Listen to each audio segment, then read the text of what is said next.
बच्चे जो सीए के अंदर आएगा वो आएगा हदीस वर्क विद इजमा।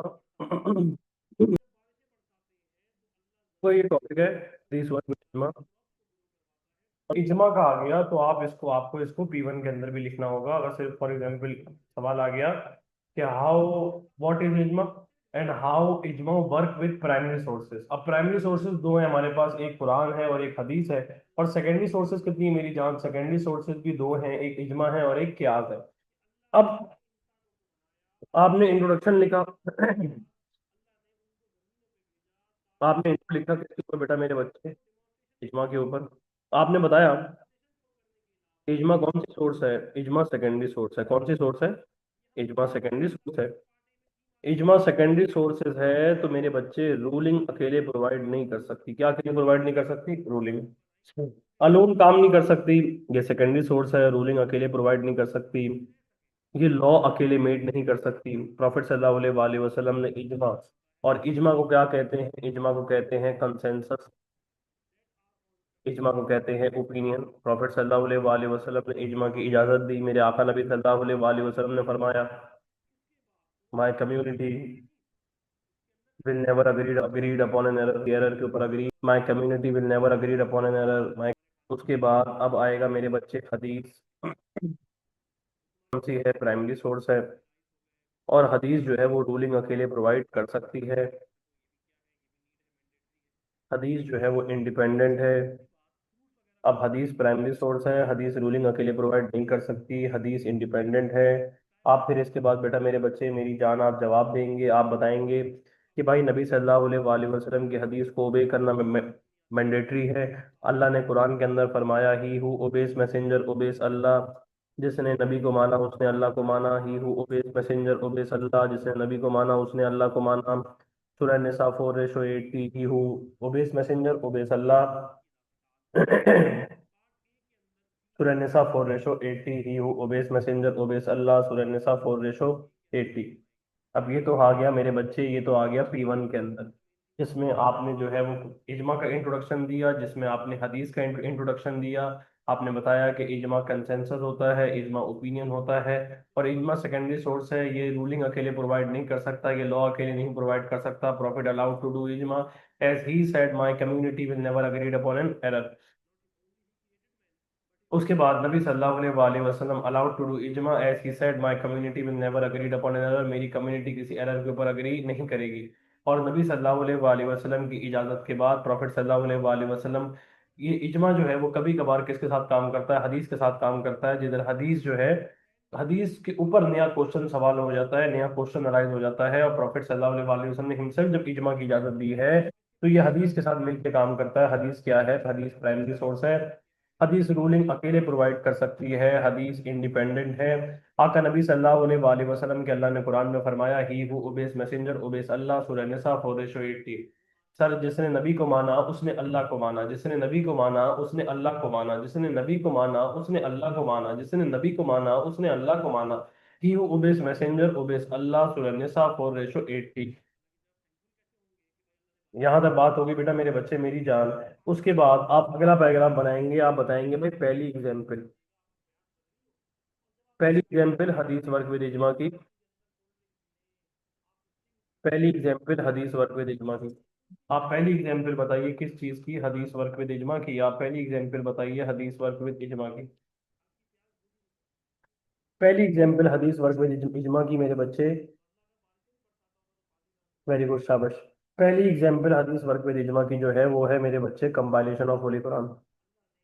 आप बताएंगे कि भाई Quran was not compiled during the lifetime of prophet peace be upon him. Quran जो है वो क्या हुआ था? कुरान कंपाइल नहीं हुआ था। किसकी जिंदगी में? नबी सल्लल्लाहु अलैहि वसल्लम की जिंदगी में। मगर कुरान को प्रिजर्व किया गया था किसमें मेरे बच्चे? डेट पाम लीव्स के ऊपर। कुरान को लिखा गया था, स्क्राइब से लिखा था डेट पाम लीव्स के ऊपर, कैमल बोन्स के ऊपर, स्टोन्स के ऊपर, लेदर के ऊपर। इन सारी चीजों पे जब कुरान पाक को लिखा गया, कुरान पाक को राइट डाउन किया गया, तो मगर सर एक बैटल हुई मेरे आका नबी सल्लल्लाहु अलैहि वसल्लम के जाने के बाद। उस बैटल का नाम था बैटल ऑफ यमामा। उसमें बहुत सारे हुफाज शहीद हो गए। अब आका नबी सल्लल्लाहु अलैहि वसल्लम की एक हदीस थी, let all those who are present and warn those who are absent. Let all those who are present and warn those who are absent. तो भाई ये कंपेनियंस की जिम्मेदारी थी कि भाईजान क्या किया जाए, ये मैसेज पहुंचाया जाए कुरान पाक का आगे फ्यूचर जनरेशन को। तभी हजरत उमर रजी अल्लाह तआला अन्हु ने इंसिस्ट किया। उमर रजी अल्लाह तआला अन्हु ने इंसिस्ट किया। उमर रजी अल्लाह तआला अन्हु ने इंसिस्ट किया। उमर रजी अल्लाह तआला अन्हु ने इंसिस्ट किया। उमर रजी अल्लाह तआला अन्हु ने इंसिस्ट किया। उमर रजी अल्लाह तआला अन्हु ने इंसिस्ट किया। किसको मनाया? अबू बकर सिद्दीक रजी अल्लाह तआला अन्हु को मनाया। कंपेनियन सारे अग्रीड हुए। मशवरा करने के बाद इन्होंने किसको चीफ बनाया? जैद बिन साबित को चीफ बनाया। जैद अल्लाह तआला अन्हु को chief banana was compiled in the form of book. और ये कॉपी किसको दे दी गई थी? अबू बकर सिद्दीक रजी अल्लाह तआला अन्हु को। उसके बाद उमर रजी अल्लाह तआला, हफ्सा रजी अल्लाह तआला अन्हु, due to this reason this copies are called मुसाफे हफ्सा। अब ये तो हो गई पहली कंपाइलेशन ऑफ होली कुरान। भाई जो दूसरी कंपाइलेशन ऑफ होली कुरान हुई वो भी इजमा के मुताबिक ही हुई। कि भाई डायलेक्ट किसका लेना है? डायलेक्ट कुरैश का लेना है। जब डायलेक्ट प्रॉब्लम आई थी, जो डायलेक्ट दिया गया वो कुरैश का डायलेक्ट दिया गया। भाई क्यों डायलेक्ट कुरैश का दिया गया? भाई ये दिखाना था, ये समझाना था कि भाई ये नबी सल्लल्लाहु अलैहि वसल्लम के बाद, मेरे आका नबी सल्लल्लाहु अलैहि वसल्लम के बाद भी आका नबी सल्लल्लाहु अलैहि वसल्लम के खानदान का ही डायलेक्ट चले, और कुरान उसी उसी अरबी के अंदर हो, उसी मामलात के अंदर हो, वो भी आपके पास हदीस वर्ग में इजमा के अंदर आ सकता है। उसके बाद ये तो होगी पहली एग्जाम्पल। अब सर दूसरी एग्जाम्पल कौन सी है? बेटा मेरे बच्चे, दूसरी एग्जाम्पल है अबू बकर रजी अल्लाह तआला अन्हु का कैलिफ चूज होना। आप बताएंगे नबी सल्लल्लाहु अलैहि वसल्लम अलाउस अबू बकर, आका नबी सल्लल्लाहु अलैहि वसल्लम के मुसल्ले के ऊपर कौन खड़ा हुआ था? अबू बकर सिद्दीक रजी अल्लाह तआला अन्हु खड़े हुए थे। अबू बकर ने लेड किया था किसको बेटा? मुसलमानों को। किस में मेरे बच्चे? प्रेयर में। किसके होते हुए? नबी सल्लल्लाहु अलैहि वसल्लम के होते हुए। जब नबी सल्लल्लाहु अलैहि वसल्लम मदीना के लीडर थे, तो प्रॉफिट सल्लल्लाहु अलैहि वसल्लम की जमात में मुस्लिम उम्मत को लेड करते थे। अब अबू बकर सिद्दीक रजी अल्लाह तआला को अलाउ किया गया, और अबू बकर सिद्दीक रजी अल्लाह तआला ने 17 प्रेयर पढ़ाई।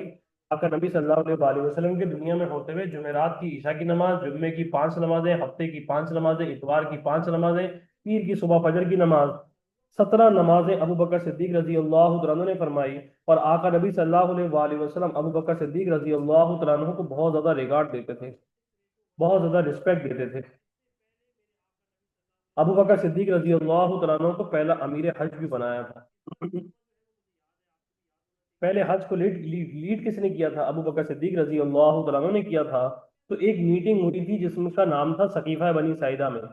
आका नबी सल्लल्लाहु अलैहि वसल्लम के विसाल के बाद, ये मैं आपको रैडली गाइड कैलिफ में बड़ा डिटेल में टॉपिक पढ़ाऊंगा, कि जो मैं अभी आपको बताने लगा हूँ। सकीफा बनी साइदा के अंदर एक मीटिंग थी जिधर अंसार अपना कैलिफ चूज करने वाले थे आका नबी सल्लल्लाहु अलैहि वसल्लम के जाने के बाद।